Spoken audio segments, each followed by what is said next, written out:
How are you mga friends?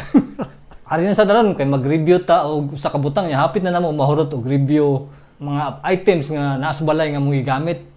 So, sa sunod nato nga episode mo review ta mo istorya ta og mga intangible things like mga songs, movies. Mo na tong istoryahan sunod kay nahurot na namo ang mga butang og review diri. So, thank you and welcome to cebulive.com All Talk. Mauna po niya itong istoryahan ron, ang Omega Painkiller, Cebu-made product.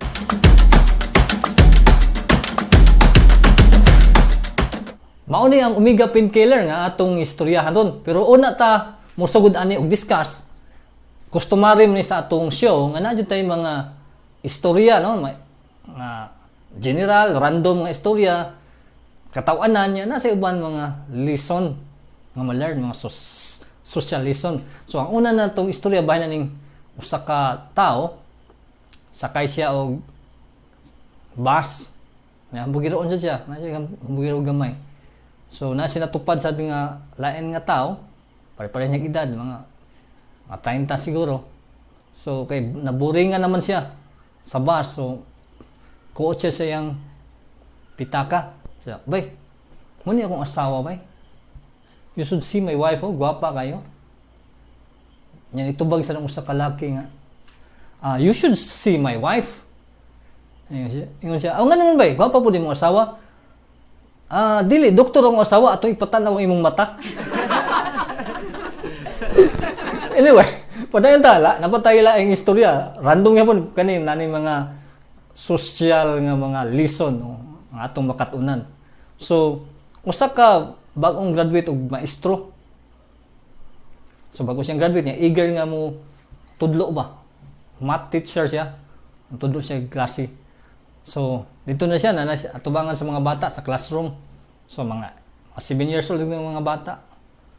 So nagsugod na siya kay para pag tudlo nila og kanang basic lang nga math lesson, no? Mga addition, ana. So nagbuhat siya scenario.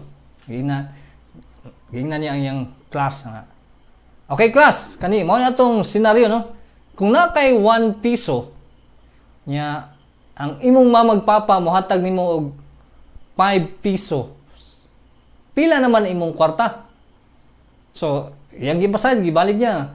So, class, kung na kay piso daan niya ang imong mamagpapa mohatag nimo og 5 pesos, pila naman tanan imong kwarta?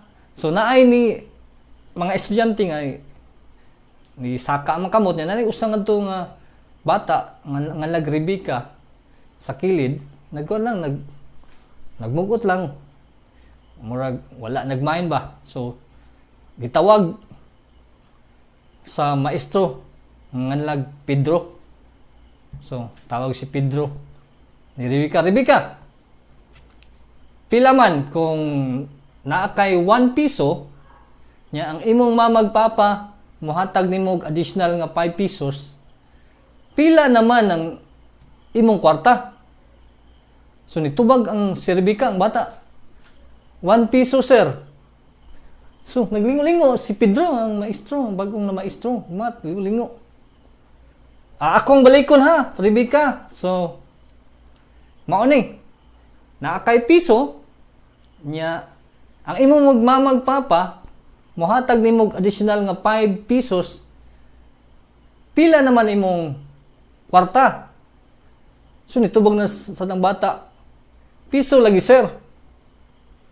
So na-timingan man nga na human ang klase, so wala na padayon, wala nitubag ni ring na ang bell, so nigawas na ubang estudyante. So ipabili niya si Rebecca, pabilin sa kato ng istoryahan. Simple naman ta ni nga addition. So, ligi, nasa lamisa ang bata. So, ingon sa siya. So, Rebecca, usbo na ko ha. Gani, iwan-uwan ti ka para ma-personalize. So, nandiyo siya eagerness to teach ba sa bata. So, timan niya, inumdumi akong istorya nga, naa kay 1 piso, nya imong mamagpapa, mohatag nimog 5 pesos, pila na imong kwarta? Tubag sa si Rebecca ang bata, piso lagi sir. Rika, ako yung emphasize mo para makatun lang yun ka.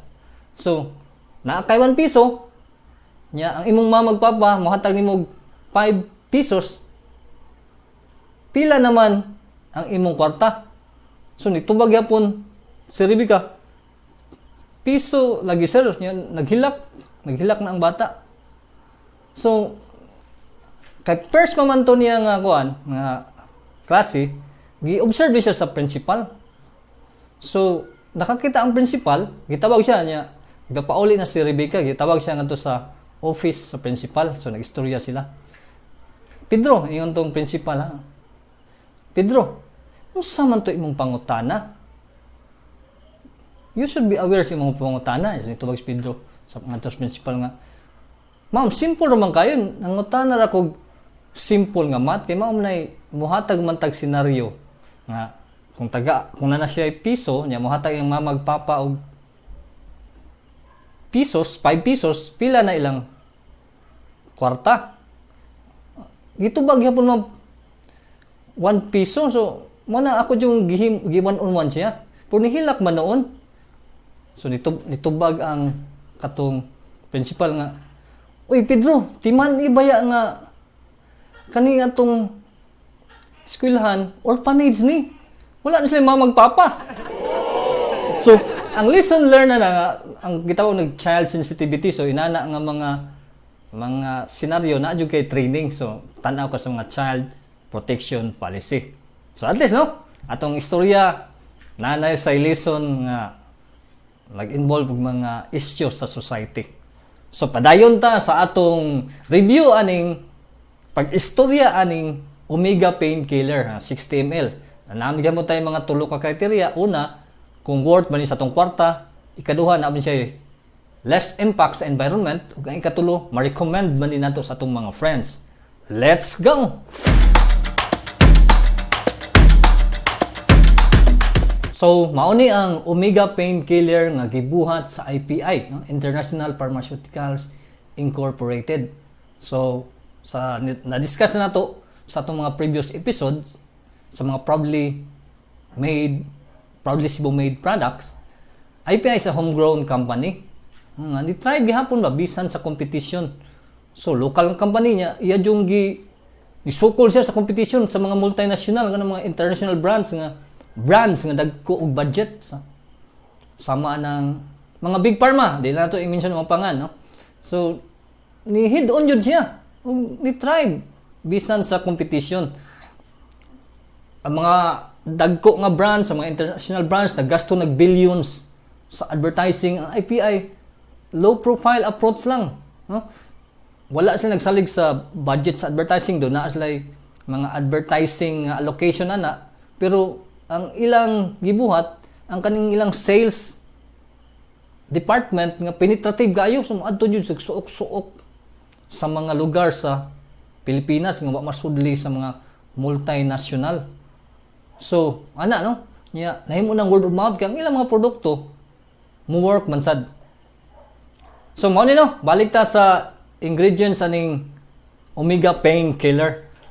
Ang kaning omega pare-pareha ra ni siya og purpose sa efficacy ng mga liniment pa ni half plus para sa mga sakit-sakit sa kalawasan, muscles, mga joint pains. So pare-pareha ra ni siya. So, mao ra gani og kanang main ingredients nga gigamit kaning methyl salicylate camphor menthol, mao ra sad ni sa efficacent. Nalan siya napuno nga mga ingredients sama sa turpentine o kanang mga eucalyptus oil.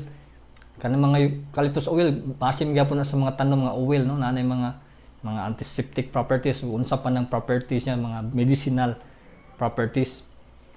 So, ang nakalahi lang niya sa efficacent o kaning omega, ang viscosity. Kaya ang efficacent, oil yun siya. Kani siya, cream, yung style mo, yung lotion ba? So, mo na, dili kay siya muto, kay viscous man siya.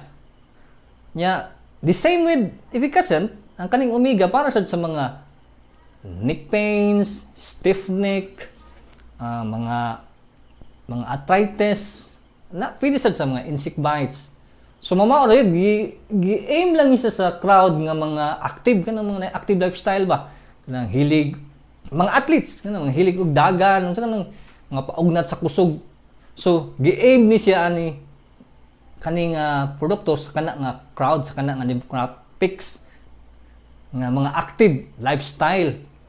So nya nasa ni siya gitawag og pro version. Ang pro version ani for export og gi-export sa ni siya.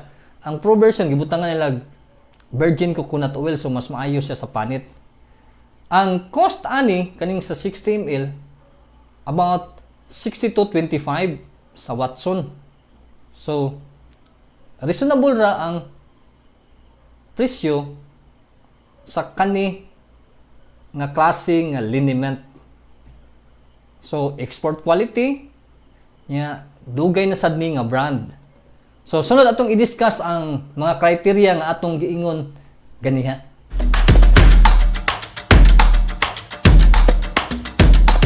Kaning Omega painkiller, parehas sa Efficacent, i-consider na niya nga legendary brand of liniment. More than 40 years na siguro ni nga brand. So, gigamit na ni sa atong mga lulog-lula. Pero, wala nagmean nga di kita mo gamit ani kay mga batanon karon, labi na ng mga active. Hilig ko mga dagan, hilig ko mga sports, mga athletic activities, may experience na mga muscle pain. So, makagamit gihapon sila ani. Ako na hinduman, gi-endorse ni siya ni Pacquiao. Nya kani nga Omega, available ni nationwide. So, mapalit lang nimo sa mga botika, over the counter, mga liniment shelf sa supermarket. Nya dili lang nationwide, available ni siya worldwide kay gi-export man ni sa IPI.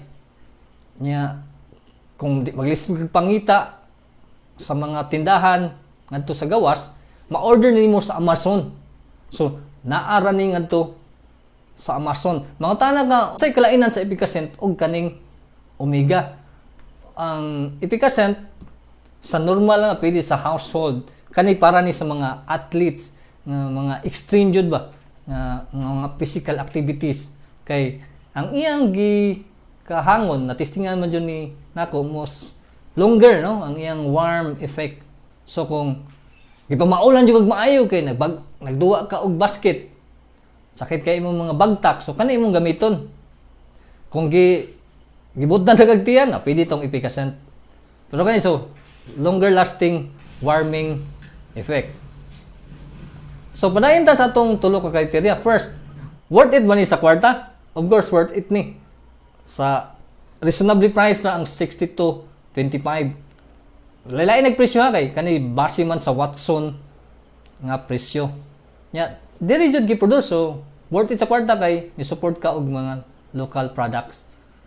Ikaduha nga nato nga criteria, less impact ba ni siya sa environment? Mauro na pangutana, no, kay migamit man sila botelya nya plastic sad ang ilang gigamit nga label. So walang ko kahibaw kung naabot sila ginagitawag og buyback policy para ma-recycle pa sa nang kan ba kung palit ka og soft drinks, ang botelya imong nang bayaran, di ba? So naa jud kay incentive nga muuli. Walang takibaw kung ni-apply ba ni sila ani nga klase nga policy, no, buyback para ma-recycle. Ato lang niya silang pangutanon. In the meantime, kung mogamit ka ani properly dispose lang yun, ipa-pick ups sa barangay garbage collector kay mapadana sa mga landfill nga gimonitor sa DNR nga naay gitawag material recovery facility nga mo sort, mo recycle, mo reuse. So kana lang, no, i-sort lang jud, ibutang, i-dispose properly. Ang katulong nga criteria kaning ma-recommend ba ni nato sa atong mga friends, ma-recommend sa atong mga friends nga na mga active lifestyle, kanong hilig og dagandagan, hilig og mga bisikleta, mga bikers, basketballista. So ato ning ma-recommend sa mga pro athlete. So kana lang sa nya, wala pa man tay tagline. As always, stay cool and be mindful. Thank you.